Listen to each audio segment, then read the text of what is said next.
Our second award is the Schlegel-Tieck Prize for translation from the German. This £3,000 award has been given annually since the mid-60s.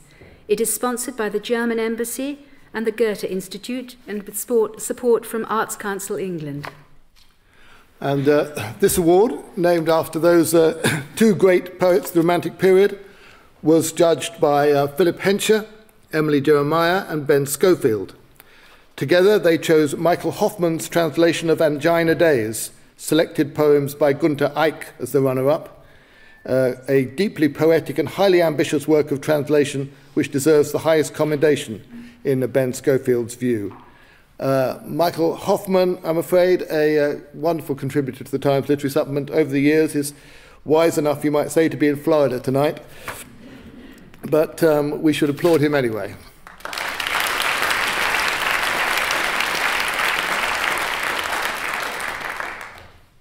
The judges thought that the winning translation of Hans Keilson's Comedy in a Minor Key achieved, quote, absolute control over tonal issues, rendering beautifully into English the black comedy of the original, which is shot through with a bleakness that reminds the reader unremittingly of the consequences of both the bravest and the smallest actions. Winning translator Damion Searls is in New York this evening, but his award will be collected by his publisher at Hesperus, Carl Saber.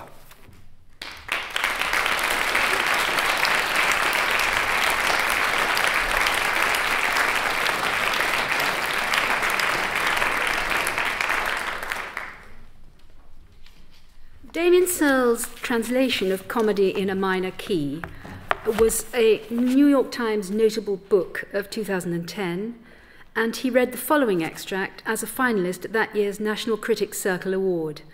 A Dutch couple, Wim and Marie, have kept Nico, a Jewish man, hidden in their house for many months.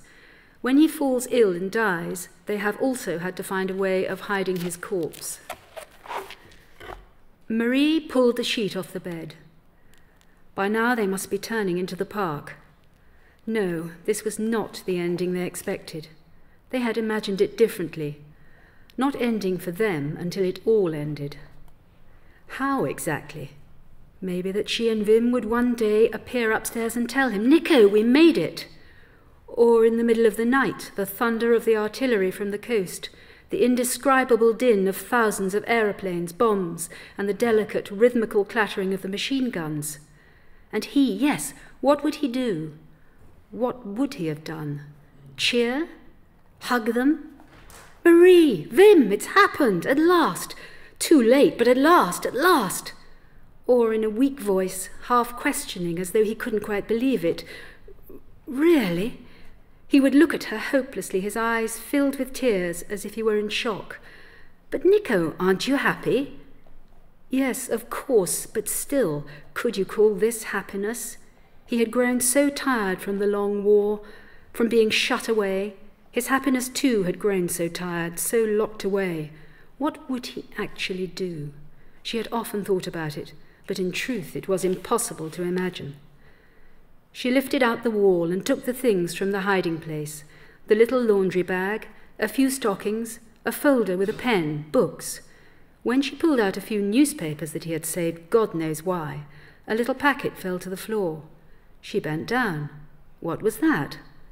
It was a tiny little bundle of sealed yellow paper, half opened on one corner, Lucky Star printed in big black letters. A pinch of tobacco fell out and scattered on the floor. Cigarettes! American cigarettes! She smelled them.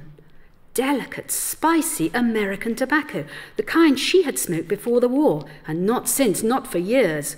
How did he get hold of this packet? From Koba? Or had he saved it as a kind of relic? Why? And hidden it from them, here in the hiding place. It was still more than half full. He had smoked maybe 6 or 7. Smoked them alone. Them, too, he would so have loved to. But he smoked them alone. And suddenly she had understood, fully understood. She saw it in front of her. She felt an ache, a constriction in her throat which had gone dry, and without realizing it, tears came to her eyes. She sat down on the couch, the packet still in her hand. Smoked them alone, Smoked when he was alone, when he felt lonely, when he couldn't go on. He hid it from them. A secret. No one needs to know, Marie thought, and shut her eyes, half upright in her bed. A wistful, melancholy feeling rises up in her, the same as the previous night in his room. Poor Nico. A secret. What a horrific piece of theatre.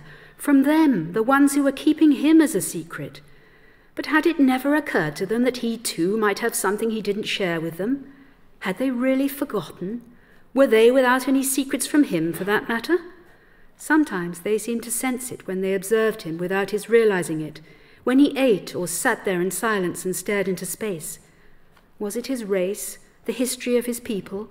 Yes, that too, why deny it? But that was only part of it, for that was something they could understand to a certain extent. They could empathize and so share it with him somehow. Something different, foreign, something we ourselves are not, is relatively accessible to our understanding. But the decisive thing remains unexplained. The spark in him, the splinter of the great fire that burns in the world and that we call life, a mysterious, solitary, finding new form in every human being and revealing itself only in a fraction of a second, breaking through the firewall of the body in an illuminated moment, and then a light, a sign of connection, of togetherness, but still solitary and indestructibly full of mystery. The cigarettes belonged to him alone. Everything else he had shared with them, and they with him, depending on how you looked at it.